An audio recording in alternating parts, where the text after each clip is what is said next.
Ya, kita simak sejumlah informasi terpopuler di cnbcindonesia.com sepanjang hari ini, di mana di informasi pertama ini masih datang dari perkembangan situasi konflik di Myanmar, di mana masyarakat pro-demokrasi di desa-desa negeri Seribu Pagoda tersebut membalas aksi junta militer dengan menggunakan senjata buatan.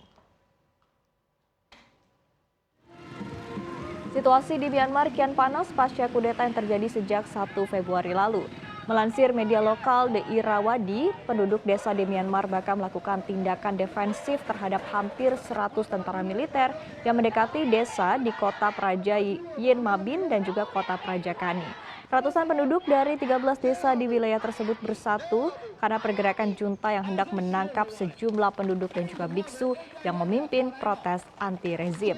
Penduduk desa yang menggunakan senjata api kunci, perkusi, dan juga senjata tekanan gas buatan sendiri berhasil memukul mundur pasukan tentara ke dalam hutan. Menurut warga, junta kini sudah tidak mengindahkan aturan hukum sehingga warga pun harus melawan.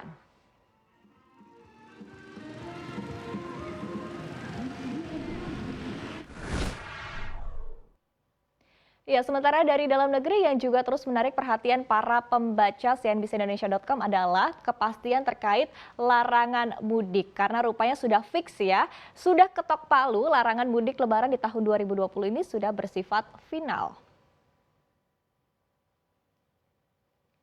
Meskipun larangan mudik dari pemerintah akan berdampak kepada melambatnya perputaran ekonomi di bulan Ramadan dan juga Idul Fitri, namun pemerintah menegaskan bahwa larangan mudik sudah tidak bisa ditawar alias bersifat final.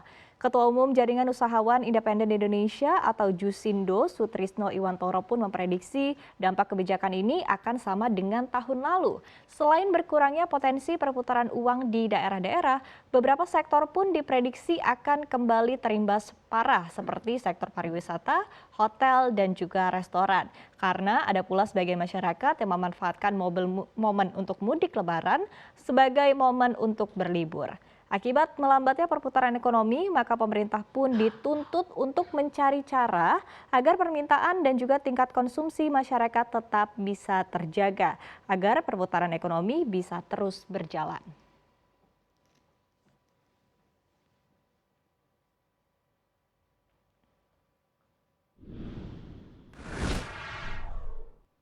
Ya, sementara itu untuk informasi berikutnya ini datang dari perkembangan vaksin COVID-19 secara global. Karena rupanya Amerika Serikat kini masuk ke dalam daftar yang memblacklist vaksin buatan produsen asal Inggris AstraZeneca. Produsen obat itu kini dilarang menggunakan fasilitas pabrik Emergent Biosolution di Baltimore untuk pengembangan vaksin virus corona ataupun juga COVID-19. Sebagai gantinya, produsen lain yakni Johnson & Johnson akan menggunakan pabrik tersebut.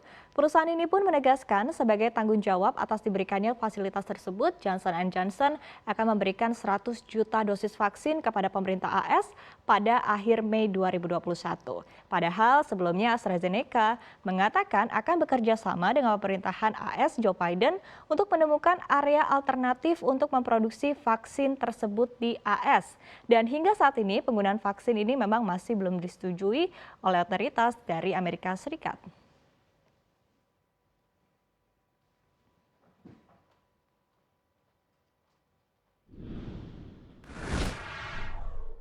Ya, di informasi terakhir yang juga terus menarik perhatian dari para pembaca cnbcindonesia.com ini masih terkait dengan rencana ibu kota negara baru ya. Kali ini desain Istana Kepresidenan IKN baru rupanya turut menuai komentar nih dari para pemimpin daerah dan juga mantan Menteri KKP Susi Puji Astuti.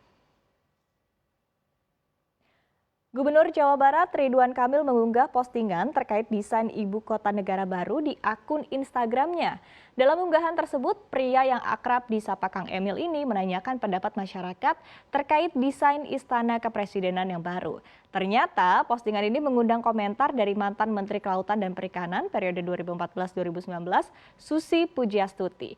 Mantan bawahan Presiden Joko Widodo ini memberikan komentar seram di kolom komentar postingan Instagram milik RK. Selain Susi, sebelumnya desain Istana Kepresidenan Ibu Kota Negara yang baru ini juga menuai kontroversi dari kalangan arsitek tanah air yang meminta agar perencanaan IKN dilakukan secara lebih terbuka dan transparan.